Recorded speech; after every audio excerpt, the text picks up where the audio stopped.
हमने आपको एक क्वेश्चन करवाया था। क्वेश्चन था explain the apogee and decline of Vijayanagar empire. मैंने क्या करवाया था? क्वेश्चन बोलिए। Explain the apogee and decline of Vijayanagar empire. कितने मार्क्स का था? 8 मार्क्स का था। जब हमें ये पॉइंट लिखने के लिए आएगा तो मैंने आपको बताया था सबसे पहले आपको लिखना था, ठीक है, ये पॉइंट कि विजयनगर एम्पायर बस, यहाँ से पहला पॉइंट बताना था विजयनगर एम्पायर बस, यहाँ पे दिस एम्पायर की जगह विजयनगर कर दीजिएगा, ठीक है। विजयनगर एम्पायर बस सेटअप बाय हरियर and Bukka of Sangma dynasty in 1336। पहला पॉइंट ये हो गया, इतना पॉइंट याद रहेगा पहला पॉइंट। दूसरा पॉइंट, ठीक है, यहाँ पे सेकेंड पॉइंट बनाइएगा 36। हाँ, सेकेंड पॉइंट यहाँ बनाइएगा, ठीक है। टोटल 4 डायनेस्टीज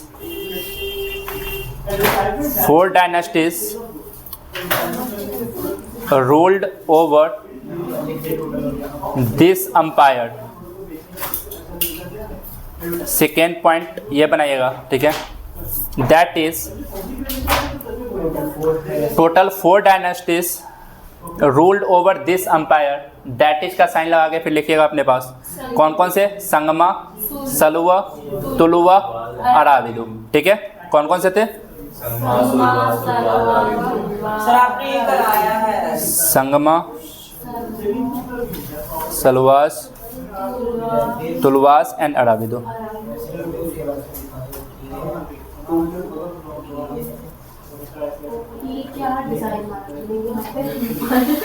ये पॉइंट लिखे, ये सेकेंड पॉइंट होगा, ठीक है। ये कि total 4 dynasties ruled over Vijayanagar empire. That is का साइन लगा के जो डायनेस्टीज थे, संगमा, सुलवास, तुलवास, अराविदु, ठीक है। और इसी में ऐड करेंगे कि इन ऑल दिस 4 डायनेस्टीज, ये चारों डायनेस्टीज में ड्यूरिंग 3rd डायनेस्टीज, ब्रैकेट में कर दिया तुलवास, ठीक है, it was at it apex, ठीक है, because the powerful ruler of Vijayanagara, comma लगा के यहाँ से ये हुआ हटा के कॉमा लगा दीजिएगा, ठीक है, comma, Krishnadeva Raya belong to Tuluva dynasty, ठीक है। कॉन्सेप्ट समझ आया? दूसरा पॉइंट, दूसरे पॉइंट में लिखेंगे अपने पास कि टोटल 4 डायनेस्टीज ने इसके ऊपर रूल किया था, संगमा, सुलवास, तुलवास और अराविदु। इन चारों डायनेस्टीज में विजयनगर एम्पायर सबसे ज़्यादा पावरफुल अपनी तीसरी डायनेस्टीज तुलवास के समय था, क्योंकि उस समय उसका सबसे पावरफुल राजा केडीआर इस डायनेस्टी से बिलोंग करता था, ठीक है। In all 4 dynasties of Vijayanagara during 3rd dynasties Tuluva, it was at it apex because the powerful ruler of Vijayanagara Krishnadeva Raya belong to this dynasty, ठीक है। ये पॉइंट याद रहेगा आपको, बिल्कुल। दूसरा पॉइंट, तीसरा पॉइंट यहाँ पे आप केडीआर के बारे में लिखेंगे, ठीक है। 3rd पॉइंट यहीं पे बना देंगे, ठीक है। 3rd पॉइंट यहाँ पे बना दिया है कि केडीआर जो है Krishnadeva Raya became the king of Vijayanagara in 1509। हाँ, वो अपने हिसाब से मैंने लिखा, आप अपने हिसाब से, अगर आप इसको सेकेंड करना चाहते हैं तो फिर इसको 3rd कर सकते हैं। 2 पॉइंट यहाँ पे कर दीजिए। पहला पॉइंट तो मैंने वो लिखवाया कि कौन बनाया था, दूसरा पॉइंट ये बना दीजिए 4 डायनेस्टी रूल की थी, तीसरा पॉइंट ये बना दीजिए, ठीक है। सर दूसरे पॉइंट पे और क्या ऐड कराने बोला था? अगर आप ये सेकेंड पॉइंट में ही पूरा लिखना चाहते हैं तो पूरा लिख दीजिए, या फिर सेकेंड पॉइंट में यहाँ तक करके तीसरा पॉइंट यहाँ से बना दीजिए, ठीक है। सेकेंड पॉइंट में सिर्फ ये लिखिए कि टोटल 4 डायनेस्टी ने यहाँ पे रूल किया था और चारों का नाम लिख दीजिए। फिर 3rd पॉइंट में ये लिख दीजिए कि इन चारों डायनेस्टीज में जो अपने पास तीसरी डायनेस्टी थी तुलवास, उसके समय विजयनगर एम्पायर सबसे पावरफुल एम्पायर था, क्योंकि उसका सबसे पावरफुल राजा केडीआर इसी डायनेस्टी से बिलोंग करता था, ठीक है। फिर नेक्स्ट पॉइंट जब हम बनाएंगे तो यहाँ पे बनाएंगे कि केडीआर 1509 में राजा बना था। कब बना था? 1509 में जो है राजा बना था, and he was the most famous ruler of Vijayanagar empire. ये 4th पॉइंट हो गया, ठीक है। समझ आया कि केडीआर 1509 में बना था राजा और ये सबसे ज्यादा पावरफुल राजा था, ठीक है। फिर 5th पॉइंट में ये बना देंगे कि 1512 में उसने जो है वो रायचूर द्वाब को जीता था। किसको जीता था? रायचूर द्वाब को। रायचूर द्वाब जो फर्टाइल लैंड था 2 नदी के बीच में, कृष्णा और तुंगभद्रा, ठीक है। 1512 में इसने क्या किया था, रायचूर दोआब को जीता था, जो कृष्णा और तुम्भाद्रा के बीच में फर्टाइल लैंड था। फिर नेक्स्ट पॉइंट इसी में बनाइएगा कि 1514 में, ठीक है, अगला पॉइंट यहाँ पे 6th 7th कर सकते हैं। 1514 में केडीआर ने जो है उड़ीसा के राजा को सबड्यू किया। 1520 में केडीआर ने जो है वो बीजापुर के सुल्तान को हराया। उसके बाद केडीआर ने इम्पोर्टेंट गोपुरम्स बनवाए और बहुत सारा फाइन आर्किटेक्चर ऑफ टेम्पल्स जो है वो हमें देखने को मिलता है इसके समय का, केडीआर के समय। उसके बाद केडीआर ने भी आएगा ना ये सारे पॉइंट। हाँ, ये केडीआर का अलग से आएगा, ठीक है। आप इसमें से जितना पॉइंट, ये एक ही पॉइंट है, गौर से सुनिएगा, ये पॉइंट एक ही है केडीआर के बारे में, ये जितना भी है आप इसमें से जितना पॉइंट लिख सकते हैं वो लिख सकते हैं पांचवें में, ठीक है। मैंने यहाँ 4-5 पॉइंट ना अलग क्वेश्चन के हिसाब से लिखा है, ठीक है। आप इसमें से जितना पॉइंट चाहते हैं उसमें से उठा के लिख सकते हैं। आप इसमें 2 पॉइंट लिख सकते हैं कि 1512 में उसने क्या किया, रायचूर दोआब जीता, और 1514 में इसने जो है वो उड़ीसा के राजा को हराया। ये पॉइंट भी आप इसमें ऐड करके छोड़ सकते हैं, ठीक है। ये उसमें 5th पॉइंट में, ठीक है। फिर अगला पॉइंट लिखेंगे, क्योंकि हमें आंसर क्या लिखना है, apogee and decline of Vijayanagar empire, समझिए इस बात को, ठीक है। फिर अगला पॉइंट हम 6th पॉइंट बनाएंगे, आफ्टर हिज डेथ, इसके डेथ के बाद, 1529 में इसका डेथ हुआ था, इसके डेथ के बाद इसके जो सक्सेसर लोग थे वो सारे वीक थे और वो जनरली प्रॉब्लम फेस कर रहे थे, किससे, नायकाज और अमर नायकाज से, ठीक है, जो मिलिट्री चीफ लोग होते थे। यही है कि आफ्टर हिज डेथ, ठीक है। ये 5th पॉइंट में आप कोई भी 2 पॉइंट उठा के लिख सकते हैं, 1512, 14 और 20, अगर यही 3 लिख देते हैं तो काफ़ी है। सर तो ये नहीं हो सकता क्या, ये जो क्वेश्चन था कंट्रीब्यूशन केडीआर, वो अलग से है क्वेश्चन भाई, मैं समझ गया सर, तो इसका और एक्सप्लेन वाले में बस इसको भी ऐड करना है ना एक्स्ट्रा। ये क्वेश्चन अलग से मैं करवाऊंगा, अभी रुक जाओ, ठीक है। अभी मैं क्या करवा रहा हूँ समझ आया, apex and decline of Vijayanagar empire. उसमें जब 5वां पॉइंट लिखेंगे तो 5वें पॉइंट में सिर्फ ये 3 पॉइंट लिख दी जाएगी। 1512 में उसने रायचूर दोआब जीता, 1514 में उड़ीसा के राजा को हराया और 1520 में उसने क्या किया, बीजापुर के सुल्तान को हराया। ये 5वां पॉइंट हो जाएगा, ठीक है। 6th पॉइंट हम यहाँ पे करेंगे अपने पास। 6th पॉइंट क्या हो जाएगा कि इसके डेथ के बाद 1529 में इसके जितने भी राजा हैं, सक्सेसर हैं, ठीक है, उन लोगों ने काफ़ी प्रॉब्लम फेस किया नायकाज से, ठीक है। किससे प्रॉब्लम फेस किया, जो इनके मिलिट्री चीफ थे उनसे। फिर 7th पॉइंट यहाँ पे बताएंगे, फिर 7th पॉइंट हम यहाँ पे बताएंगे, ठीक है। 7th पॉइंट क्या होगा कि 1542 में, 1542 में, मैंने आपको बताया था ना 1542 में जो इनका कंट्रोल है, 1542 में इनका जो कंट्रोल है वो एक नई डायनेस्टी के हाथों में चली गई थी, जिनका नाम था अराविदु। इनका कंट्रोल किनके हाथों में चली गई थी, अराविदु के हाथों में चली गई थी, ठीक है। अराविदु जो नई डायनेस्टी थी। फिर लास्ट पॉइंट में डिक्लाइन बताएंगे, क्या बताएंगे यहाँ पे डिक्लाइन बता दीजिएगा, ठीक है। इसमें हम डिक्लाइन बताएंगे, ये तो अभी एपेक्स का था, बिल्कुल पॉइंट था, ठीक है। डिक्लाइन यहाँ से बता देंगे कि 1565 में, कौन से ईयर में, 1565 में। अच्छा, 1333 में बनी थी और 1565 तक ये अंपायर चली थी, ये तो मैंने पहले भी डिस्कस किया था। 1565 में इनका चीफ मिनिस्टर था, अराविदु डायनेस्टी का एक चीफ मिनिस्टर था, नाम था उसका राम राय। क्या नाम था, राम राय, ठीक है, याद है क्या कि राय, RAY, ठीक है।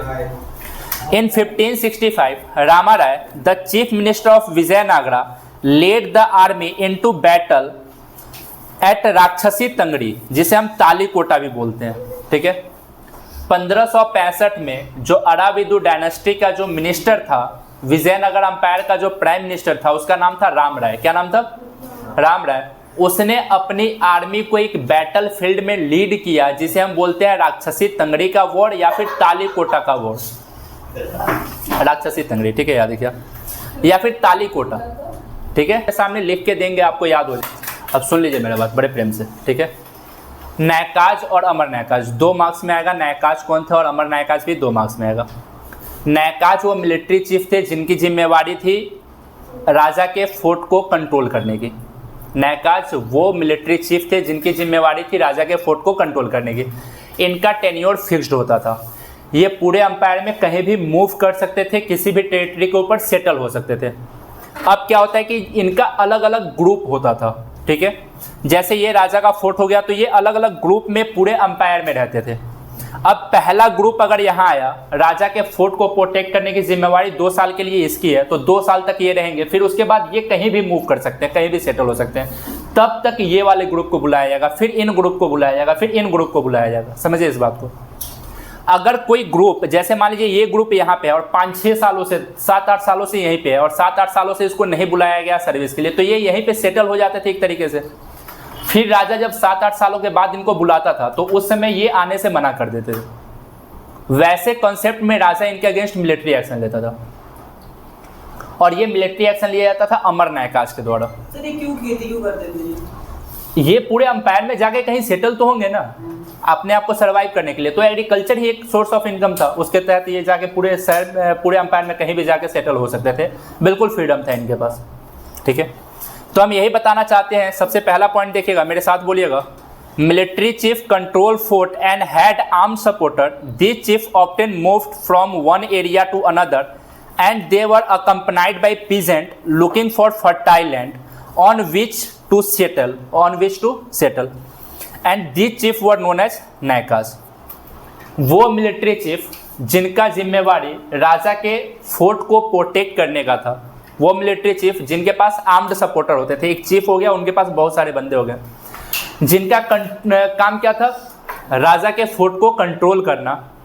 उसके बाद याद रखिएगा कि ये लोग एक एरिया से दूसरे एरिया में मूव करते रहते थे, और मूव करते समय इनको फर्टाइल लैंड चूज करने में जो मदद किया जाता था, जो सहायता और साथ दिया जाता था, वो किनके द्वारा दिया जाता था, पीजेंट्स के द्वारा। ठीक है, और फाइनली वो लोग कहीं भी जाके सेटल हो जाते थे, और ये मिलिट्री चीफ नायकाज कहलाए। क्या कहलाए?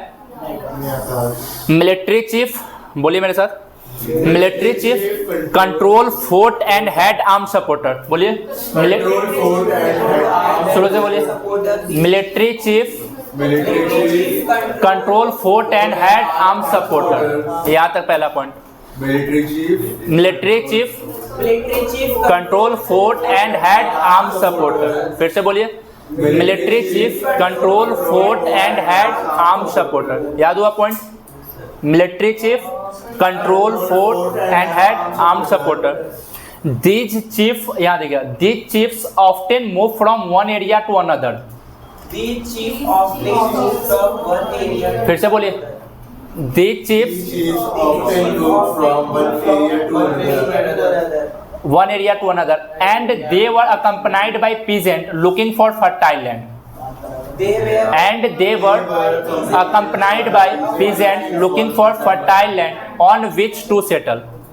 On which to settle. ठीक है, एक साथ पूरा लाइन बोलिए आप लोग, रिपीट कीजिए। Military chief, these chiefs often move from one area to another and they were accompanied by peasants looking for fertile land on which to settle. These chiefs were known as Nakas. ठीक है, एक बार ऊपर से फिर से repeat कीजिए शुरू से। Military chief controlled food and armed supporters. These chiefs often moved from one area to another and they were accompanied by peasants looking for a fertile land on which to settle. These chiefs were known as Nakas. ठीक है, concept समझ आया? Military chief जिनका काम था fort को control करना और जिनके पास बहुत सारे आर्म्ड सपोर्टर थे, ये एक एरिया से दूसरे एरिया तक मूव करते रहते थे। पीजेंट इनकी मदद करते थे फर्टाइल लैंड को चूज करने में, जिसके ऊपर ये सेटल होते थे, और इन मिलिट्री चीफ को नायकाज बोला गया। सर वो कितना ईयर बताया था आपने? क्या मतलब कितने साल तक ये फोर्ट देते थे? फिक्स टेन्योर नहीं होता था ना इनका, राजा बुलाता था, 2 साल या 3 साल के लिए आते थे, सर्विस देते थे, फिर उसके बाद दूसरी ग्रुप को बुलाए जाते थे। समझ आया पॉइंट? अगर एक लाइन में बोले तो नायकाज कौन होते थे, तो वो मिलिट्री चीफ जो राजा के फोर्ट को कंट्रोल करते थे और उनके पास मिलिट्री सपोर्टर, मतलब कि अपने पास जो है आर्म्ड सपोर्टर होते थे। ठीक है, एक पर्सन जिसके पास बहुत सारे आर्म्ड सपोर्टर हैं, ठीक है, बहुत सारे हथियार वाले आदमी है, ठीक है, और उनकी जिम्मेवारी है राजा के फोर्ट को प्रोटेक्ट करने की, उनको बोले हैं नायकाज। समझ आया? एक लाइन में नायकाज सिर्फ इतना ही होगा। नायकाज वो अपने पास मिलिट्री चीफ होते थे जिनके पास आर्म्ड सपोर्टर होता था और जिनका काम था अपने पास क्या करना, राजा के फोर्ट को प्रोटेक्ट करना या कंट्रोल करना। ठीक है, समझ आया? ये नायकाज थे, याद हो जाएगा। दूसरे है अमर नायकाज। ठीक है, अच्छा ये लोग स्पेशली ये अलग से 1 मार्क्स में आ रखा है कि ये कौन सा लैंग्वेज बोलते थे, या तो ये तेलुगु या कन्नड़ बोलते थे, एमसीक्यू में आ रखा है। नायकाज। हाँ, ये लोग जितने भी थे वो क्या करते थे, तेलुगु या कन्नड़ लैंग्वेज बोलते थे, ठीक है। दूसरा पॉइंट इनके बारे में, ठीक है, दूसरा पॉइंट इनके बारे में, इन लोगों ने, ये जो नायकास थे, इन लोगों ने राजा की ऑथोरिटी को एक्सेप्ट कर रखा था। राजा की ऑथोरिटी को एक्सेप्ट करना मतलब राजा ही मेरे भगवान है, ये बात एक्सेप्ट कर रखा था। राजा के लिए हमेशा लॉयल होते थे, ये समझ आया। लॉयल्टी किनके लिए थी, राजा के लिए। तो इनकी लॉयल्टी जो थी वो राजा की तरफ थी। इन लोगों ने राजा की ऑथोरिटी को एक्सेप्ट कर रखा था, लेकिन कभी कभी ये लोग क्या करते थे कि राजा के अगेंस्ट मूवमेंट भी करते थे। तो वैसे समय में इनके ऊपर अमर नायकाज के थ्रू मिलिट्री एक्शन लिया जाता था और इनको कंट्रोल किया जाता था। अभी बताते हैं अमर नायकाज के बारे में, ठीक है। तो दूसरा पॉइंट इनके बारे में बताइए कि many Nayakas submitted to the authority of king of Vijayanagara, but if they often rebel and had to be subdue by the military action. Subdue करने का मतलब होता है किसी विद्रोह को दबा देना, किसी को हरा देना, ठीक है, सबड्यू होता है। तो many Nayakas submitted to the authority of kings of Vijayanagara, but if they often rebel and had to be subdue by military action. अधिकतर नायकाज ने राजा की ऑथोरिटी को एक्सेप्ट कर रखा था, लेकिन कभी कभी ये रिबेल कर देते थे, राजा के अगेंस्ट जो है वो चले जाते थे, ठीक है। राजा जब उनको बुलाता था तो वो वापस नहीं आते थे। तो वैसे समय, इनके समय जो है, वैसे समय पे क्या किया जाता था, मिलिट्री एक्शन लिया जाता था। क्या लिया जाता था, मिलिट्री एक्शन, ठीक है। ये 2 पॉइंट लिखेंगे आप इनके बारे में। सबसे पहले अगर सिर्फ यही लिख देते हैं तो आपको नंबर मिल जाएगा पहले पॉइंट में। क्या लिखना है, सिर्फ ये पॉइंट अगर आप पहले पॉइंट में लिख देते हैं कि मिलिट्री चीफ जिन्होंने राजा की ऑथोरिटी को एक्सेप्ट, मिलिट्री चीफ जिनका काम था राजा के फोर्ट को कंट्रोल करना, और उनके पास आर्म्ड सपोर्टर होते थे। क्या होते थे, आप पहला पॉइंट यहां तक लिख देंगे जब भी 2 मार्क्स में आएगा, ठीक है। मिलिट्री चीफ जिनका काम राजा के फोर्ट को कंट्रोल करना होता था और जिनके पास आर्म्ड सपोर्टर होता था, ठीक है। दूसरा पॉइंट, इन लोगों ने जो है वो राजा की ऑथोरिटी को एक्सेप्ट कर रखा था, लेकिन कभी कभी ये लोग रिबेल कर देते थे, रिबेल करते थे तो इनको जो है मिलिट्री एक्शन के थ्रू सबड्यू किया जाता था, शांत किया जाता था। कैसे, मिलिट्री एक्शन के थ्रू। याद हो गया। आगे आते हैं अमर नायका। कौन सा, ये अमर नायका के बारे में। अब देखिए, वो अपने पास ना मिलिट्री चीफ थे, गौर से सुनिए, उनको कुछ दिया नहीं गया था, उनको बस सर्विस देनी है और बदले में जो है उनको कुछ पेमेंट दिया जाएगा और पूरे अंपायर में कहीं भी वो सेटल हो सकते थे, कोई दिक्कत की बात नहीं है। अमर नायकाज कौन होते थे, तो ये पूरा का पूरा जो साउथ इंडिया था वो जनरली विजयनगर अंपायर का हिस्सा था।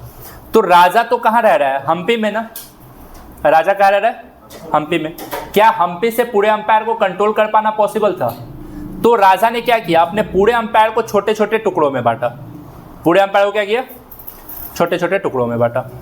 अब देखिए, इन सारे छोटे छोटे टुकड़ों में राजा ने क्या किया कि अपने एक एक रिप्रेजेंटेटिव को बिठा दिया।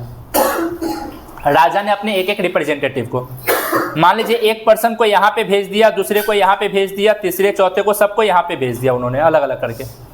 अब जिस पर्सन को यहाँ भेजा उनकी जिम्मेवारी क्या है, उनकी जिम्मेवारी है कि वो यहाँ पे जाएंगे और इस टेरिटरी से टैक्स कलेक्ट करेंगे, ठीक है। इस टेरिटरी से वो क्या करेंगे, टैक्स कलेक्ट करेंगे, यहाँ से टैक्स कलेक्ट करेंगे। और टैक्स कलेक्ट करने के बाद, ठीक है, वो वहाँ पे मिलिट्री बनाएंगे।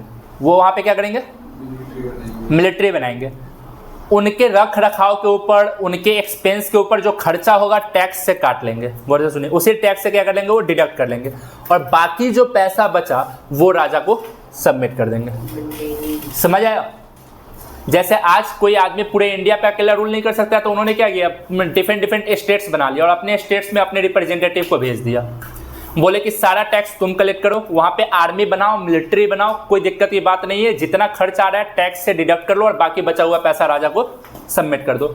ये जो चीफ थे इनको बोला गया अमर नायक। क्या बोला गया इनको, समझ आया अमर नायक कौन थे, कॉन्सेप्ट समझ आया। जैसे देखिए, राजा ने क्या किया था, राजा ने पूरे अंपायर को छोटे छोटे स्टेट में बांट लिया था।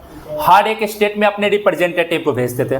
उन रिप्रेजेंटेटिव का काम होता था वहां से टैक्स कलेक्ट करना। टैक्स मेनली जो है पीजेंट से आता था, आर्टिजन से आता था और जनरली ट्रेडर से आता था। टैक्स मेनली पीजेंट से आता था, आर्टिजन और ट्रेडर से आता था।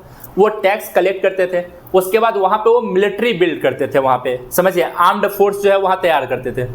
उसके ऊपर जितना खर्च हुआ, उन लोगों का सैलरी, मंथली पैसा जो भी खर्च हुआ या फिर वेपन्स के ऊपर जो खर्च हुआ, वो सारा पैसा वो टैक्स से डिडक्ट कर लेंगे और बाकी जो टैक्स का पैसा बचा वो किसको ले जाके दे देंगे? राजा को। और इनको बोला जाएगा अमर नायक। क्या बोला जाएगा इनको? हम आपको एक बात बताते हैं, ये सिस्टम दिल्ली के इक्ता सिस्टम के बराबर थी। दिल्ली में सेम सिस्टम चलता था जब मुगल अंपायर यहाँ पे रूल करती थी। और इक्ता सिस्टम कौन सा सिस्टम था? इक्ता सिस्टम जो है याद रखिए, ठीक है। ये जब दिल्ली सल्तनत था उस समय है इक्ता सिस्टम, ठीक है। तो दिल्ली सल्तनत के समय इक्ता सिस्टम था, इसी सिस्टम के तहत था। इसी के तहत जो पूरे इंडिया में रूल होता था और उन लोगों ने यहीं से ये सिस्टम कॉपी किया था। लेकिन हम आपको बताते हैं दिल्ली सल्तनत और विजयनगर में एक सबसे बड़ी कमी क्या है। विजयनगर अंपायर काफ़ी कम क्यों चला? कारण बताते हैं। विजयनगर अंपायर के राजा ने कभी अपनी पर्सनल आर्मी नहीं बनाई, उन्होंने कभी पर्सनल आर्मी नहीं बनाया। अच्छा एक बात बताइए, फोर्ट के लिए जो फोर्ट का प्रोटेक्शन है उसके लिए भी वो क्या कर रहे हैं? वैसी आर्मी को लेके आ रहे हैं जो पूरे अंपायर में मूव कर रही है। इन्होंने अपना पर्सनल आर्मी नहीं बनाया है, सबसे बड़ी गलती समझ आई। जबकि दिल्ली सल्तनत ने अपना पर्सनल आर्मी बनाया था। अगर मान लीजिए कल को ये जितने भी अपने पास हैं अमर नायकाज सारे रिबेलियन हो जाएंगे तो राजा कैसे हैंडल करेगा? राजा कैसे हैंडल करेगा अगर सारे रिबेलियन हो जाएंगे तो? अगर इसके पास अपनी आर्मी होती तो क्या सबको हैंडल कर सकता था कि नहीं? ठीक है। विजयनगर अंपायर इसलिए ज्यादा नहीं चल पाया क्योंकि वहां के राजा ने पर्सनल आर्मी नहीं बनाई, ठीक है। जबकि दिल्ली सल्तनत इतना लंबा इसलिए चल पाया क्योंकि दिल्ली सल्तनत ने अपनी आर्मी बनाई थी। भले ही वो अपने मनसबदार को भेज दिया कि जाओ तुम, ये पूरा मनसब तुमको दे दिया, टैक्स कलेक्ट करो, जो भी करना है, आर्मी बनाओ, लेकिन हमारे पास भी आर्मी होगी और तुमसे ज्यादा होगी, ठीक है। समझ आया? अमर नायक कौन थे? अमर नायक को कंट्रोल कैसे करता था राजा? तो जनरली इनको ट्रांसफर करके। कैसे कंट्रोल करता था?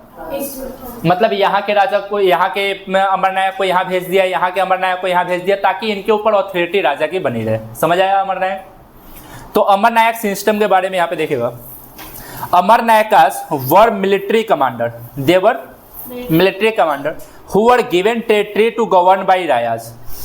ये वो मिलिट्री कमांडर थे जिनको एक टेरिटरी दे दिया जाता था गवर्न करने के लिए, रूल करने के लिए, ठीक है। They were military commander who were given a territory by the Rayas. अच्छा रायाज कौन है? विजयनगर के राजा।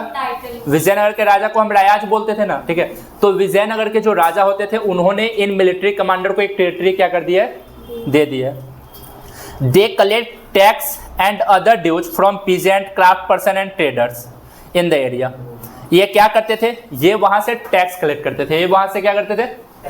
वहां के जो पीजेंट होते थे, क्राफ्ट पर्सन होते थे या ट्रेडर होते थे, उनसे क्या करते थे? टैक्स कलेक्ट करते थे। They retain part of revenue for personal use and for maintenance maintaining the stipulated contingent of horse and elephant. यहाँ पे रिटेन का मतलब होता है होल्ड करना। रिटेन का मतलब होता है होल्ड करना। ये जो टैक्स आता था उसका कुछ हिस्सा ये अपने पास होल्ड कर लेते थे। क्यों करते थे? फॉर पर्सनल यूज, ठीक है। एंड साथ में क्या था? Maintaining a stipulated contingent. Stipulated contingent का मतलब होता है आर्मी, ठीक है। अपनी जो आर्मी है उनको जो है, जो हॉर्स आर्मी हो, एलिफेंट आर्मी हो, इनको जो है याद रखिए इनके ऊपर भी तो खर्च होगा ना, तो उनको मेंटेन करने के लिए क्या करते थे? कुछ हिस्सा जो है वो रख लेते थे, ठीक है। CONTINGENT contingent, stipulated contingent of horse and elephant, ठीक है। तीसरा पॉइंट इनके बारे में क्या बोलेंगे कि they retain part of revenue for personal use and for maintaining a stipulated contingent of horse and elephant, ठीक है।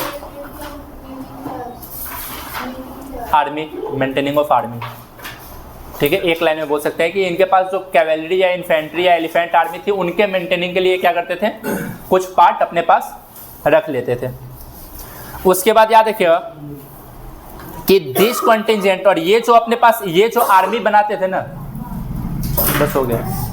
This contingent provide the Vijayanagara king with an effective fighting force with which they brought entire southern peninsula under the control. और ये जो अपने पास अमर नायकाज की जो army होती थी, जो अमर नायकाज बनाते थे, यही राजा को इतना पावर देते थे कि राजा जो है वो क्या करता था? आगे पूरा साउथ इंडिया तक जीत गया था। राजा के पास अपनी आर्मी नहीं थी। राजा क्या किया था? इन्हीं आर्मी के बदौलत जो है वो पूरा साउथ इंडिया क्या कर लिया था? एक्वायर कर लिया था, ठीक है। और लास्ट पॉइंट इनके बारे में लिखेगा कि the Amar Nayakas sent tribute to the king annually and personally appeared in the royal court with gift to express their loyalty। हाँ, ये 4 पॉइंट है, लिखना है आपको, ठीक है। अमर नायक का सिस्टम या अमर नायक कौन थी, ये 4 मार्क्स में लिखना है। 4 पॉइंट मैंने आपको बताया, एकदम सिंपल सा। पहला पॉइंट क्या बताया हमने, बोलिए, रिपीट कीजिए जल्दी से। Amar Nayakas were military commander who were given territory to govern by Rajas. बोलिए पहला पॉइंट, फिर से बोलिए।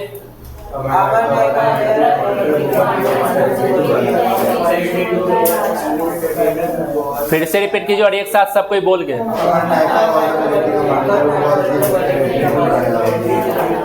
ठीक है, दूसरा पॉइंट इनके बारे में क्या बताइएगा। They collected tax and other dues from peasant craft person and trader in the area. बोलिए दूसरा point. they collected tax and other dues from peasant craft person and traders in the area. याद हुआ दूसरा point, फिर से बोलिए।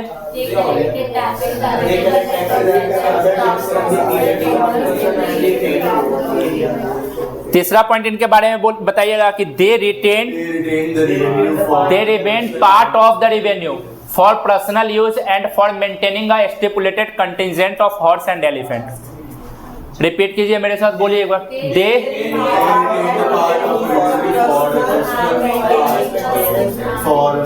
For personal use and for maintaining a stipulated contingent of horse and army. फिर से बोलिए। हाँ, एलिफेंट। दे रिटेन, बोलिए, they retain part of the revenue for personal use and for maintaining a stipulated contingent of horse and elephant. ठीक है, तो ये third point बोलेंगे। ठीक है, फोर्थ पॉइंट यहाँ पे बता दीजिएगा, ये वाला बता दीजिएगा, ये। ठीक है, कि the Amar Nayaka sent tribute, वो जो बचा हुआ पैसा होता था ना, वो राजा के पास भेज देते थे। ये फोर्थ पॉइंट बता दीजिए अपने पास। ठीक है, the Amar Nayaka sent tribute to the king annually and personally appeared in the royal court with gifts to express their loyalty. ये लोग क्या करते थे, जो अपने पास ट्रिब्यूट होता था वो राजा को एनुअली साल में एक बार भेजते थे और पर्सनली राजा के कोर्ट में अपीयर होते थे अपनी लॉयल्टी दिखाने के लिए। ठीक है, राजा के लिए। हाँ, अभी हम लिखवाएंगे वो अलग से, पहले ये पॉइंट कर लेते हैं ना अमर नायका के बारे में। ठीक है, और लास्ट पॉइंट इनके बारे में अगर लिखना चाहते हैं तो एक एक्स्ट्रा कर लीजिए ताकि आपको याद रहेगा, एक एक्स्ट्रा पॉइंट। ठीक है, कि राजा इनके ऊपर अपना पावर कैसे दिखाता था। King occasionally assert their control over them by transferring them from one place to another. राजा इनके ऊपर कंट्रोल कैसे दिखाता था, इनको एक जगह से दूसरी जगह ट्रांसफर करके। क्या करके, एक जगह से दूसरी जगह ट्रांसफर करके। तो अमर नायकाज कौन थे, अगर इनके बारे में आता है तो 4 मार्क्स का आता है। कितने मार्क्स का आता है, 4 मार्क्स का। जब भी 2 मार्क्स में आया तो सिंपल सा ऊपर का 2 पॉइंट लिख दीजिएगा, ऐसे 4 मार्क्स का आता है। आप 4 मार्क्स में 4 पॉइंट जो है आराम से क्या कर सकते हैं, इनमें लिख सकते हैं। एक अमर नायका से ही क्वेश्चन आता है कि the Amar Nayaka system was the major political innovation of the Vijayanagara empire. Elaborate. Amar Nayaka system जो है, ये प्रीवियस क्वेश्चन है, लिखिए। The Amar Nayaka system was, यहाँ पे ऊपर जो ये स्पेस है यहाँ पे लिख लीजिए, ये स्पेस जो है यहाँ पे लिख लीजिए, यहाँ पे लिख लीजिए। The Amar Nayaka system was the major political innovation. The Amar Nayaka system was, the Amar Nayaka system was major political innovation of Vijayanagar empire. System was major political innovation was major political innovation of the Vijayanagara Empire. 8 marks. Of the Vijayanagara Empire. Elaborate. 4 marks में आएगा। कितने marks में आएगा, answer same लिखना है। समझ आया, वो जो 4 मार्क्स के लिखा है। हाँ, आंसर क्या लिखना है आपको, बिल्कुल सेम लिखना है। और ये एमसीक्यू में आता है 1 मार्क्स का। ठीक है, ये लिख लिया क्वेश्चन सब कोई। अमर नायका सिस्टम जो है वो विजयनगर एम्पायर का जो है वो एक इनोवेशन था, काफ़ी इंपॉर्टेंट इनोवेशन था, उसको एक्सप्लेन करना है। ठीक है, और लास्ट में एक पॉइंट याद रखिएगा कि अमर नायका सिस्टम कौन से सिस्टम के बराबर थी, एकता सिस्टम। ठीक है, कि द अमर नायका सिस्टम जो है याद रखिएगा ये कहाँ से लिया गया था, तो यहाँ पे कि the Amar Nayaka system is likely that many of its feature of this system were derive from the इक्ता सिस्टम ऑफ दिल्ली सल्तनत। ठीक है, ये जो है अपने पास दिल्ली सल्तनत के इक्ता सिस्टम से जो है इसका फीचर लिया गया था। मतलब इट वाज सिमिलर टू इक्ता सिस्टम। एक लाइन में याद रहेगा, ये दिल्ली सल्तनत के कौन से सिस्टम के बराबर थी? इक्ता सिस्टम। इतना पॉइंट याद रहेगा, ये दिल्ली सल्तनत के इक्ता सिस्टम के बराबर समान थी। कोई दिक्कत की बात समझ आया यहाँ तक? पक्का? नायकाज कौन थे, अमर नायकाज कौन थे? अब अगले क्लास में हम सबसे पहले आधे घंटे का समय आपसे सुनने के लिए रखेंगे। ये वाला सर ये क्या लिखा है? अब इसमें हम सुनेंगे डिक्लाइन, एपेक्स, रोल कृष्णदेव राय का, उसके बाद ये नायक सिस्टम, अमर नायका सिस्टम, ये हम आपसे सुनेंगे अगले क्लास में। और अगर जिसको याद नहीं हुआ, कल हिस्ट्री, परसों हिस्ट्री, अभी हिस्ट्री पढ़ाएंगे, ये कंटिन्यू करेंगे। कल सुनोगे? हाँ, कल। हिस्ट्री क्लास है। कल सुनोगे? कल सुनेंगे, कल हिस्ट्री क्लास है, परसों सुन लेना सर। लेकिन कल तो हिस्ट्री कल हिस्ट्री क्लास है, कल सुनेंगे। तो सर इसमें हमारे लिए नहीं आ रहा, आपने हिस्ट्री पढ़ा दिया तो तो सिलेबस एक भाई- दिन का टाइम नहीं है, वो तो बहुत बड़ा बड़ा है सब। भाई तो हम क्लास में जब बोलते हैं रिपीट करने के लिए, आप लोग